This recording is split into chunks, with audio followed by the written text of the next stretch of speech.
Bonjour à tous et bienvenue dans ce premier podcast de la série Connais-toi toi-même. Alors aujourd'hui Cécile, bonjour. Bonjour Magali. Encore une fois, un plaisir de se retrouver et on avait la dernière fois programmé, si tu veux, on avait donné un petit peu le plan de nos podcasts à venir. Et aujourd'hui, on va entamer notre premier grand axe qui est la programmation neuro-linguistique. Alors d'abord, comme tu disais, la connaissance, c'est quand même la chose la plus importante. Alors, est-ce que tu pourrais déjà nous expliquer rapidement ce que c'est et nous rappeler ce que c'est que la programmation neuro-linguistique? Oui. Alors écoute, la programmation neuro-linguistique, comme son nom l'indique, neuronal, linguistique du langage. On s'est programmé en réaction à notre environnement depuis notre toute petite enfance. Un exemple tout bête et très clair qui va parler à tout le monde. Un enfant qui a peut-être eu un parent qui lui a dit tous les jours de son enfance, mais tu es bête, c'est pas possible, tu n'y arriveras à rien et tu as encore renversé un verre. Bon voilà, un exemple parmi tant d'autres, mais assez commun. Il peut avoir deux façons de réagir, d'accord? Ou bien il le prend pour argent comptant et il pense qu'il est bête. Et en fait, quelque part, il s'est programmé neuronalement par cette langue, ce vocabulaire, l'a programmé neuronalement. Donc, il est programmé normalement. Je suis nulle. Mes parents me l'ont toujours dit. Je me sens nulle. Et si je me sens nulle, eh ben, souvent, je suis pas apte à faire les choses bien parce que j'ai pas confiance en moi. Donc, tu vois, c'est tout bête. Mais on s'est programmé. Le même enfant peut réagir différemment. D'ailleurs, des fois, dans une fratrie avec la même éducation, pas tout le monde a la même réaction. Exactement. Et un autre enfant peut se dire, il m'a pris pour qui, lui, que je suis nulle. Je vais lui prouver que je ne le suis pas. Et devenir un champion. Mais dans les deux cas de figure, on est dans une réaction. Ou bien on réagit positivement par un combat, ou bien on réagit par une défensive. Réaction positive ou réaction négative. Et dans les deux cas, ça nous programme quoi qu'il en soit. Des fois, le champion du monde, il est tout autant un robot que celui qui est complètement soumis. Parce qu'il n'est pas libre non plus, en fait. Il se bat pour prouver quelque chose. Et finalement, la programmation neurolinguistique, ça parle de ça. D'accord.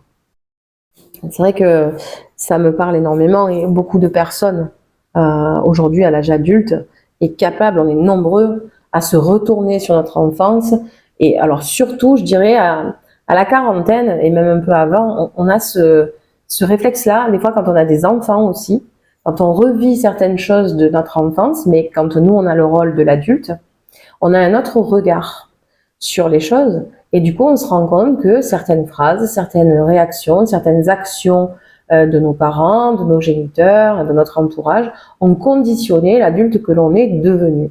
Et on a avancé dans la vie un peu comme un somnambule jusqu'au moment, alors c'était un peu ça que je disais dans mon livre au départ, tu vois, le somnambule qui avance et qui tout d'un coup, paf, quelque chose le réveille en sursaut, donc c'est l'éveil, qui fait qu'à un moment donné, on va entamer une révolution parce que justement, on ne veut plus vivre en réaction de cette programmation-là. Tout à fait. Et d'ailleurs, ce qui est marrant à voir, ce que moi j'observe dans mon cabinet de coaching aujourd'hui, c'est que il y a beaucoup de gens qui viennent pour des raisons complètement opposées. C'est-à-dire que par exemple, je vais avoir des gens qui viennent parce qu'ils vont me dire mes parents ont été trop sévères avec moi et ils m'ont dit ci, ils m'ont dit ça. Et puis d'autres qui vont venir pour me dire mes parents n'ont pas été assez sévères avec moi. Ouais, ils ont été trop cool. Hein. Ils ont été trop cool et du coup ils ne m'ont pas poussé. Et aujourd'hui, je ne suis pas capable de prendre des initiatives et j'ai l'impression que si je n'arrive rien à faire, c'est parce qu'on ne m'a pas appris à avancer. C'est ça qui est très important et on a tous à un moment donné ce sentiment nous vient tous et nous revient tous à la figure, hein. L'importance de l'éducation chez l'enfant, pour l'enfant, c'est toujours ce juste équilibre qui est très compliqué à trouver quand soi-même on a placé des curseurs. Tu sais, moi je compare toujours ça à un équaliseur. Tu sais, dans la vie, quand on a des curseurs qui sont beaucoup trop hauts en tout ou trop bas parfois, on n'est pas dans l'équilibre Et l'enfant, lui, ne sait pas trop comment se positionner vis-à-vis de ça, et ce déséquilibre se traduit dans l'éducation. Et puis ensuite, après, a des répercussions sur l'âge adulte, évidemment. Tout à l'heure, tu me disais qu'il y avait entre 0 et 7 ans, il y avait un processus comme ça expliqué. Oui, en fait, c'est vrai que je l'avais légèrement abordé dans le premier entretien qu'on avait fait, mais c'est très intéressant à comprendre. Et ça rejoindra plus tard la physique quantique, d'où l'importance de la connaissance d'ailleurs, parce que quand on ne le sait pas, on ne le comprend pas. Entre 0 et 7 ans, le cerveau de l'enfant fonctionne en ondes θ. Les ondes θ, c'est les ondes de l'hypnose. Et c'est également les ondes qu'on a le matin au réveil, quand on sort de la phase de réveil. Ouais, c'est vrai, pendant la nuit, on est en phase alpha, je crois. Et après, pendant la journée et à partir de l'âge de raison, c'est peut-être pour ça d'ailleurs qu'on l'appelle l'âge de raison, on fonctionne beaucoup plus avec des ondes bêta. Le terme qui ne fait pas rêver d'ailleurs, bêta. Mais bon, ouais. Les ondes bêta, c'est l'adolescence, ça tient. L'adolescence, c'est toute la vie adulte. Ouais. Action, réaction, c'est le néocortex. Et le néocortex, il fonctionne avec des ondes bêta, alors que le cerveau reptilien et le cerveau limbique, les deux cerveaux qui sont le plus développés pendant la petite enfance, fonctionnent sur des ondes θ, donc les ondes de l'hypnose. Donc tout ce qu'on vit entre 0 et 7 ans, qu'on en soit conscient ou pas, en fait, c'est quelque chose qui s'intègre à nous, en nous un petit peu comme si on était sous hypnose. C'est presque pour ça qu'on est programmé, tu vois, malgré tout. Comme on dit qu'on peut nous programmer sous hypnose, parce que déjà, c'est une émotion qui est arrivée brute en nous, avant qu'on ait le temps, la capacité de l'intellectualiser, de la comprendre et de la démonter. Et cette émotion, elle va être en permanence ravivée par la suite, puisqu'elle est intégrée en nous sous forme hypnotique. Elle va être en permanence ravivée par la suite par les événements extérieurs qui arrivent. Et du coup, cette émotion devient un ressenti. Donc je sens à nouveau quelque chose que j'ai senti enfant face à un événement. Un événement peut être neutre, mais les parents se disputent, ça peut être neutre, ils peuvent avoir une dispute. Mais l'enfant va ressentir peut-être une peur. Et quand il va se retrouver à nouveau face à une dispute, il va avoir ce même ressenti qui va le frustrer à l'intérieur de lui. Et puis à chaque fois qu'il va être face à de la violence, c'est ce même ressenti qui va venir et qui va le figer. Et finalement, cette programmation, elle va complètement nous conditionner.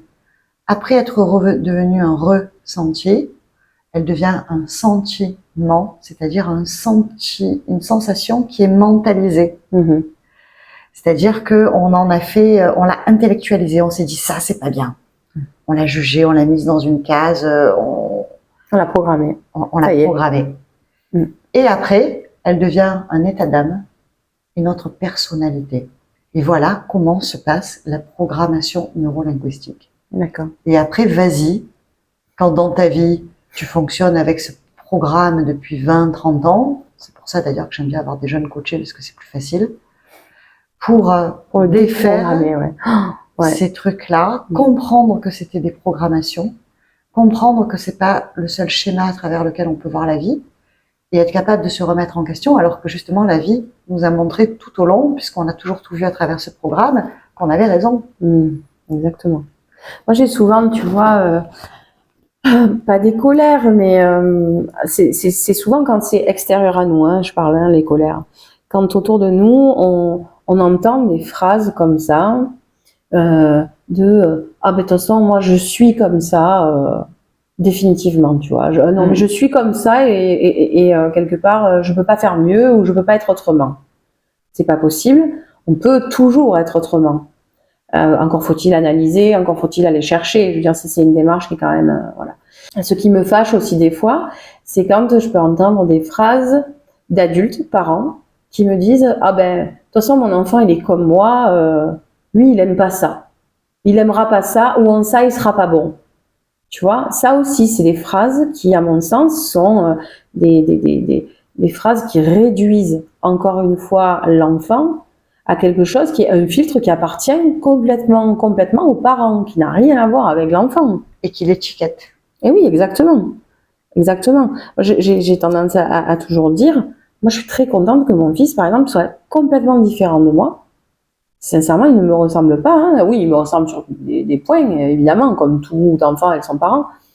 Mais il a des capacités autres que les miennes. Il va développer autre chose. C'est ça qui est intéressant, justement. Et de pas lui dire, de toute façon, ça, tu peux pas... non, ça, tu vas pas y arriver. Non, je suis personne pour dire qu'il ne va pas y arriver.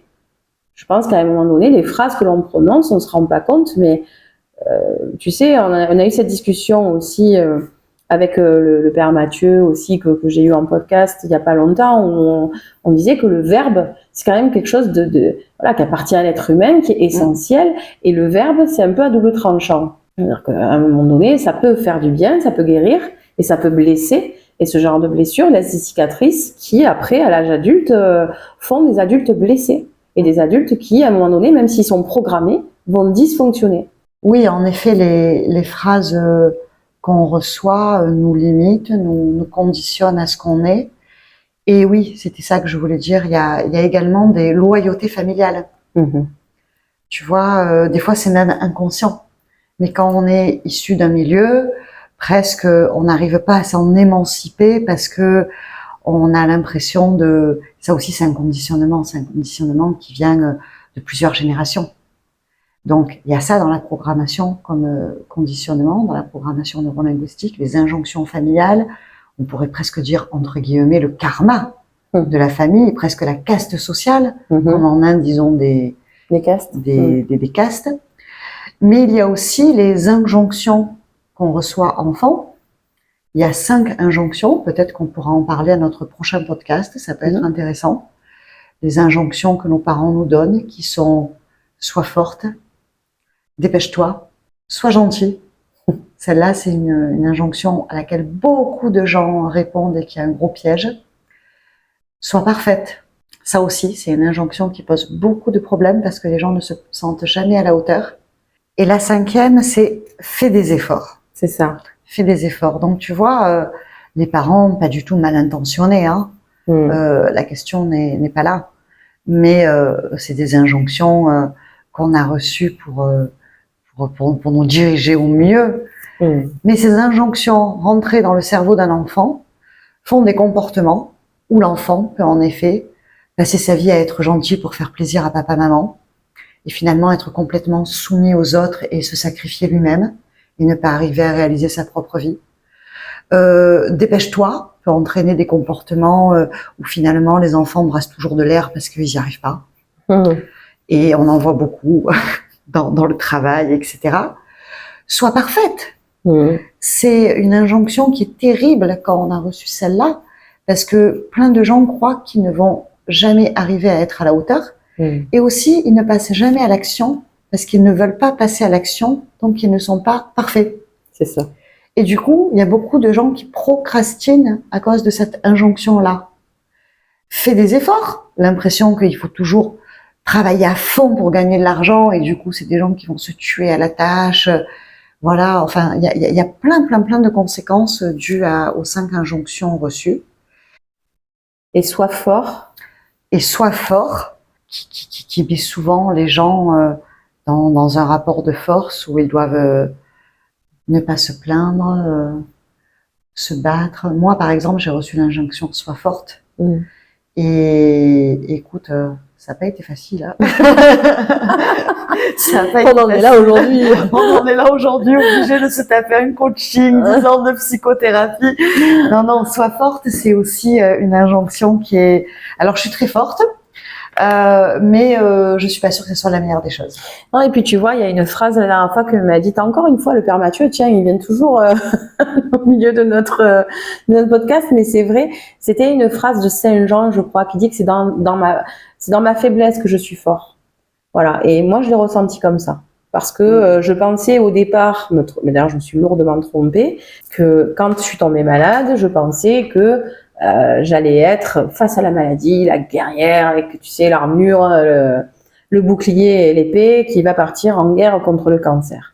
Et donc je me suis sentie comme ça, je pensais très forte. Et en fait, je me suis rendu compte très vite que absolument pas, que la rémission n'avait rien à voir avec la lutte, et que ma force ne résidait pas dans quelque chose de violent, mais qui était plutôt dans l'acceptation et dans l'acceptation d'une espèce de faiblesse, hein, et dans l'acceptation de cette nouvelle vie et d'une espèce de reconstruction qui était liée à cette révolution finalement forcée que la maladie a amenée dans ma vie. Parce que peut-être que si j'avais pas eu la maladie, j'aurais pas eu cette révolution intérieure à ce moment-là, parce que j'avais que 30 ans au final. Donc, mais c'est intéressant justement de décortiquer ces phrases-là et de voir ce qu'elles peuvent programmer en nous réellement. Alors elles peuvent nous être utiles, hein, et elles le sont. Elles le sont. Il y a des avantages à être forte, à être gentille, etc. Mais en fait, il faut qu'on puisse en prendre en fait le bénéfice. Comme toujours, en fait, tout est question d'équilibre et c'est bien ça qu'on cherche dans le coaching. Être capable de prendre le bénéfice sans tomber dans la soumission à ces injonctions. Et tu vois, encore une fois, ça fait écho à nos séances de coaching. J'avais écrit à la suite de ces exercices-là, justement, où on avait parlé de programmation neurolinguistique, j'avais écrit sur la nuance dans notre vie et le fait de devoir réguler ses curseurs, justement, pour être au plus juste.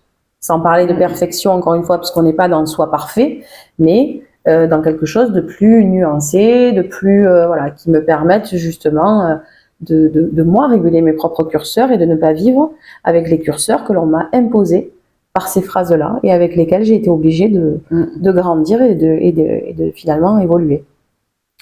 Alors tout le défi, et si tu veux on pourra en parler dans le prochain podcast, c'est de savoir en fait observer à quelle injonction on a répondu. Par exemple, c'est un des premiers exercices, c'est de s'observer suffisamment pour arriver à voir à quelle injonction on a répondu, tout en sachant que nous, on a des exercices, par exemple, des exercices tout bêtes, hein, qui permettent de définir ça. Mais on le sait souvent instinctivement, oui, on n'a pas besoin de faire un QCM pour le savoir. Mais enfin voilà, ceux qui en doutent, ils voient à quel point ils répondent de chacune de ces injonctions et d'observer dans notre vie quand on manifeste ces comportements. D'accord. Et la première des choses, quand tu les observes, déjà tu t'aperçois de ta programmation. Et quand tu t'en rends compte, tu es déjà capable de voir si cette réaction, parce qu'elle est automatique, si elle est juste et appropriée, parce que souvent elle ne l'est pas. Et oui. Elle ne l'est pas. C'est juste une programmation qui était quelque chose de l'enfance, qui nous a mis dans une réaction automatique, mais qui aujourd'hui, dans notre vie d'adulte, peut ou bien nous desservir, ou bien ne pas du tout nous être utile, et nous rendre dures ou trop fortes pour quelque chose qui ne le nécessite pas et qui peut faire de nous des êtres rigides. Voilà, des choses comme ça. Donc c'est super important, pour donner un premier exemple super concret, de savoir identifier à quelle injonction on a été soumis. C'est exactement ce qu'on disait tout à l'heure, c'est être capable de regarder en arrière, juste, tu sais, dans la mythologie, il y a un dieu comme ça, alors je crois que c'est Janus, qui a 2 têtes, et qui regarde d'un côté, et puis qui regarde de l'autre. Donc le passé et l'avenir. Donc si on est capable justement juste d'avoir un léger regard sur le passé pour observer quelles ont été ces phrases-là, ces injonctions qui nous ont programmées, et ensuite le coaching permet de regarder vers le futur pour reprogrammer et grâce à des exercices finalement qu'on va proposer au fur et à mesure et voir comment justement on va faire évoluer notre être différemment vis-à-vis de ça. Donc si on répète ces 5 injonctions, c'est fais des efforts, sois gentil, dépêche-toi, sois parfait ou parfaite, sois fort ou sois forte. Ce serait bien que nos amis réfléchissent justement jusqu'au prochain podcast à ces injonctions-là et qu'ils essaient d'identifier à quelle injonction ils ont été le plus confrontés. On se revoit très bientôt, Cécile, et on continuera à parler de cette programmation neurolinguistique. Merci beaucoup encore pour cet échange. Je t'en prie, avec plaisir, Magali.